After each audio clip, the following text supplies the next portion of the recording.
पल भर की तलाश में परमात्मा ने कहा हमारा भेद बताने वाले अगर मिल जाए तो पल भर में हमारा दर्शन तुमको हो जाएगा।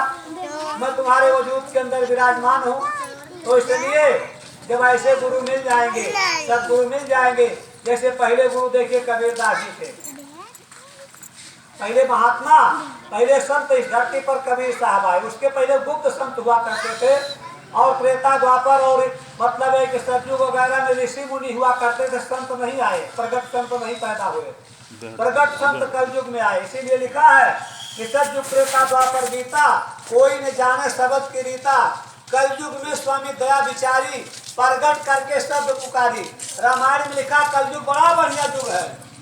हम लोग कहते बड़ा खराब युग है, लेकिन संतों ने कहा बड़ा बढ़िया युग है, क्योंकि सतयुग में बड़ी लंबी साधना थी, बड़ा तपस्या करना पड़ता था। और कलयुग में क्या है कि कलयुग योग यज्ञ नहीं ज्ञाना, न आप कलयुग में योग कीजिए न यज्ञ कीजिए, ये सब से आपको कुछ लाभ नहीं मिलेगा। एक आधार नाम गुण गाना, वो नाम का कलयुग केवल नाम आधारा, सुमिर सुमिर न उतरा पारा। लेकिन वो नाम कौन सा है? हम लोग कहते राधे राधे कहेंगे, राधे कृष्ण कहेंगे, कोई का राम सीता राम कहेंगे, राम राम कहेंगे, इससे हमारी मुक्ति हो जाएगी। तो लिखा है कोट नाम संसार में ताते मुक्ति न होए, आदि नाम जो गुप्त है बूझे बिरला कोय। करोड़ों नाम संसार में है, उस नाम से आपको मुक्ति नहीं मिलेगी। मुक्ति किस नाम से मिलेगी? रामायण में लिखा है कि नाम भेद है अधिकर जीना, और बिन सतगुरु कोई नाम न चीन्हा। अब वो सतगुरु की बात फिर आ गई, जिसके लिए राम ने कहा है कि कर्णधार सतगुरु पहनावा। अयोध्या वालों को समझाया कि अयोध्या वालों हम मुक्ति नहीं दे पाएंगे, सतगुरु के पास जाइएगा। वही सतगुरु की बात फिर आ गई। वही सतगुरु जो है हमको आपको रास्ता भेद बता देगा, समझा देगा और रास्ता बताएगा कि कैसे हमको ये है कि मतलब ये है कि वो भजन करना है, कैसे सुमरन करना है, कैसे ध्यान करना है। क्योंकि उन्होंने अपना काम कर लिया है, अपना काम साधना उन्होंने कर लिया। जैसे साधना करके परमात्मा का दर्शन किया, उसी तरह से वो साधना का रास्ता हमको आपको बता देंगे। और अपने घर में बैठ करके चारपाई पर, बिस्तर पर, मतलब एक ही जमीन पर, चाहे जहाँ आप बैठिए, नहाइए चाहे न नहाइए, वो सब महात्माओं के यहाँ कोई आडंबर की बात बिल्कुल नहीं है। ये जीवात्मा जहाँ बैठी है वहाँ पानी नहीं जाएगा, साबुन नहीं जाएगा, वो तो निर्मल है। आप नहाते हो, शरीर की सफाई के लिए नहा सकते हो, कोई मनाही नहीं कि बिल्कुल नहावे मत करना।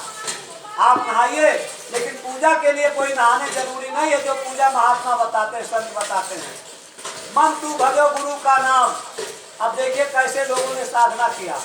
अब दुनिया वाले तो कहते हैं कि हम भजन करते हैं, हम रात भर रात गाते हैं, बहुत ढोलक बजाते हैं, हारमोनियम बजाते हैं, पूरा नवरात्र भर हम जागरण करते रहते हैं माता जी का।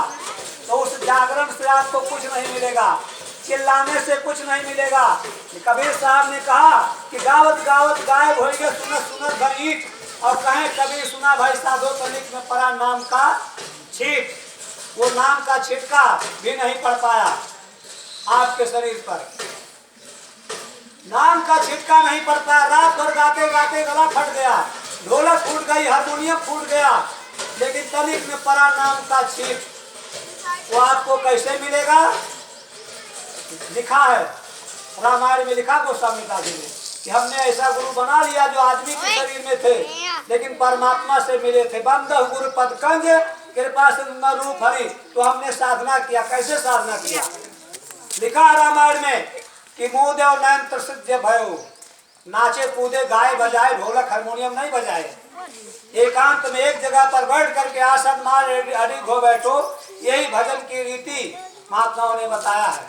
तो उन्होंने भी कहा गोस्वामी दास जी ने कि मुँह देव नयन प्रसिद्ध भयो, बाहर क्या को हमने बंद किया। गुरु ने जैसा बताया था उस तरह से मैंने साधना किया, हमारे अंदर तड़प पैदा हुई, प्रसिद्ध भयो, वियोग पर विरह तड़प पैदा हुई।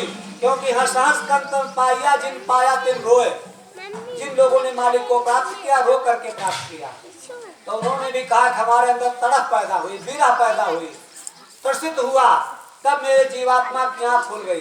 जब आँख खुल गई तब लिखा रामायण में कि उधर माज सुन अंडज राया, देखे बहु ब्रह्मांड निकाया।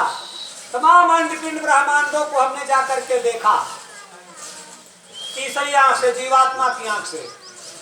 कोटिम चतुरानन गौरीसा, करोड़ों ब्रह्मा, करोड़ों विष्णु, करोड़ों शंकर जी को देखा।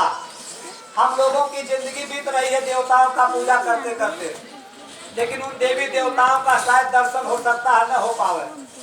लेकिन अगर कहीं सतगुरु मिल गए तो देखो रामायण में गोस्वामी जी ने लिखा है कि हमको गुरु मिल गए तो हमने अंड पिंड ब्रह्मांड को देखा, करोड़ों ब्रह्मा को देखा, करोड़ों विष्णु को देखा।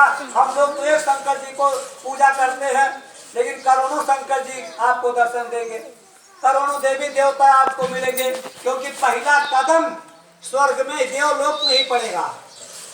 देवलोक में देवता का निवास है। अगर सतगुरु मिल गए, साधना बताया, तो पहला कदम आपका देवलोक में पड़ेगा। उसके बाद स्वर्ग वैकुंठ होते हुए ब्रह्म पार ब्रह्म महाकाल के पार होते हुए वो हमारा आपका पिता सतलोक, इसीलिए उसको सतलोक कहते हैं। उसके नीचे का जितने लोक हैं सबका विनाश हो सकता है, होता है, उनकी अवधि है। लेकिन सतलोक जहाँ हमारा पिता बैठा उसका नाम ही है सतलोक, यानी सच्चा लोक, उसका विनाश नहीं होता है। इसीलिए तो कहा गया है कि हम हैं अमर लोक के वासी, अमर लोक है, वहाँ कोई मरता नहीं, न वो लोक कभी खत्म होता है। नीचे महाकाल जब एक महाप्रलय होता है तो ये सब सिमट करके वहाँ तक जाते हैं, लेकिन वो अमर लोक है जहाँ हमारा आपका पिता बैठा है। तो प्रेमी भाई बहनों, ऐसे सदगुरु की खोज और तलाश आपको करना है। जब मिल जाएंगे तो अपने घर में बैठ करके सुबह शाम आप घंटा, 1 घंटा, आधा घंटा, वैसे तो हम लोगों ने संकल्प लिया है कि हम 24 घंटा भजन करेंगे। जब माता के पेट में हम लोग उल्टा टंगे हुए थे तो हम लोगों ने संकल्प लिया है कि अब प्रभु कृपा करो यही भांति और सब तज भजन करब दिन राति। हम दिनों रात आपका भजन करेंगे। हम न पढ़ाई लिखाई करेंगे, न नौकरी चाकरी करेंगे, न खेती बाड़ी करेंगे। हम 24 घंटा आप ही का भजन करेंगे। माता के पेट में हम लोगों ने ये संकल्प लिया है, वादा किया है। ये दस्तावेज लिखा है परमात्मा के सामने, क्योंकि वहाँ परमात्मा का दर्शन हो रहा था। परम प्रकाश रूप दिन राति, न कछ चाहिए दिया घृत बाती। वो बच्चा जब गर्भवास में रहता है तो जिंदा उसी प्रकाश से रहता है, उसी परमात्मा के प्रकाश से, उसी की आवाज को सुनता है। अभी बच्चा पैदा होता है, आप उदाहरण बता रहे हैं आपको, बच्चा रोने लगता है तो माताएं क्या करती है, एक दीपक जला करके रख देती है। अब तो भाई मतलब यह है कि ये बल्ब का युग आ गया है बिजली का। जब बिजली नहीं थी तो माताएं बहनें वहाँ उस कमरे में ले जा करके दीपक जला देती थी, और दीपक को देखते ही बच्चा चुप हो जाता था, क्योंकि उसको भ्रम हो जाता है, अरे वो शायद वही प्रकाश हमको दिखाई पड़ रहा है जो प्रकाश हमको गर्भवास में मिल रहा था। परम प्रकाश रूप दिन राति न चाहिए, वो चाहिए दिया घृत बाती। और क्या होता है कि जब बच्चा रोने लगता है तो माताएं जोर का बाजा बजा देती हैं, कोई सिकड़ी है, कोई कुछ है, बजा दिया। जब तेज आवाज हो गई, बच्चा सन्न होकर के सुनने लगा, उसको शंका हो गई, अरे ये तो वही आवाज तो नहीं है जो गर्भवास में सुनाई पड़ रहा था। बिना बजाए निस्दिन बाजे घंटा शंख मजारी, तब सन्न होकर के सुनने लगा। तो ये सब प्रेमी भाई बहनों, हम लोग माता के पेट में इसी तरह से थे, लेकिन वहाँ संकल्प लिया कि सब तज भजन करब दिन राति। अब यहाँ बाहर आकर के भूल गए। यहाँ तो अब छोटा बच्चा है तो उसको पढ़ाना शुरू हो गया, लिखाना शुरू हो गया, चलो इसको नर्सरी में एडमिशन कराओ, ये करो वो करो। वो छोटा बढ़ता गया, तो जवान होता गया। बच्चा ये अपना मकान है, अपनी दुकान है, ये सब अपना है। और इसमें मतलब ये है कि ये चलो एक मकान अपना मतलब पन्ना में बना है, एक अजयगढ़ में बना है, एक वहाँ बना है, एक भोपाल में बना, चलो सब दिखा दें। जब पूरा पसारा बच्चा के समझ में आ गया दुनिया का काम धाम, तो बच्चे ने क्या कहना शुरू कर दिया कि दुनिया का सारा काम करेंगे लेकिन वही एक काम नहीं करेंगे, भजन नहीं करेंगे, बल्कि सारा काम करेंगे। वही हो रहा है, खाली एक काम, वही भजन छोड़ करके आदमी सब काम कर रहा है। और उसी के लिए संकल्प लिया है माता के पेट में परमात्मा के सामने कि हे प्रभु कृपा करो यही भांति सब तज भजन करब दिन राति। दिनों रात आप ही का भजन करेंगे, हमको गर्भवास से बाहर कर दीजिए।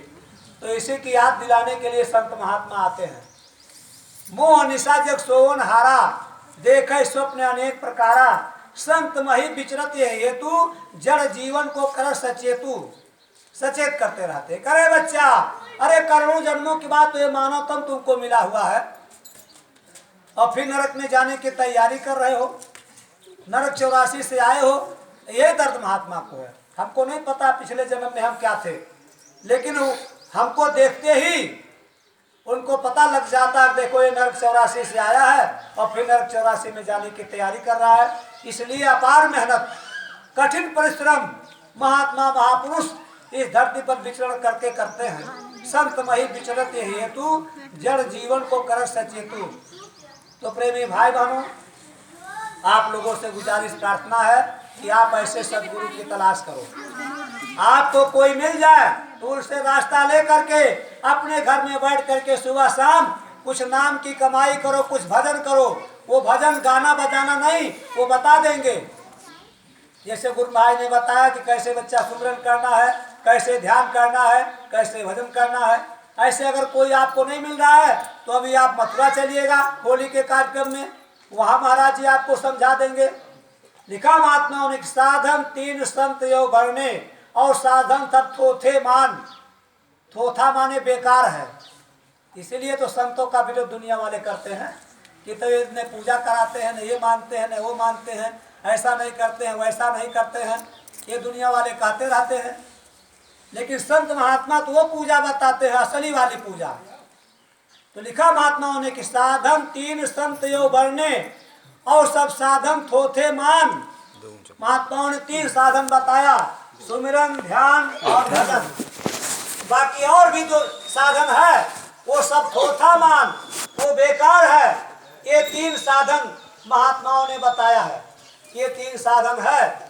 तो इसलिए आप चलोगे तो रास्ता भेद आपको मिलेगा कि कैसे सुमरन करना है, कैसे ध्यान करना है, कैसे भजन करना है।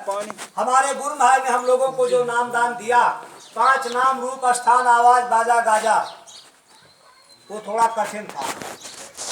और स्वामी जी कहते थे कि बच्चा इसको 13 साल के बच्चे बच्चियां 12 साल के कर सकते हैं। लेकिन आज मथुरा में जो पूज्य बाबा पंकज जी महाराज एक नाम का नाम दान दे रहे हैं, वो कहते हैं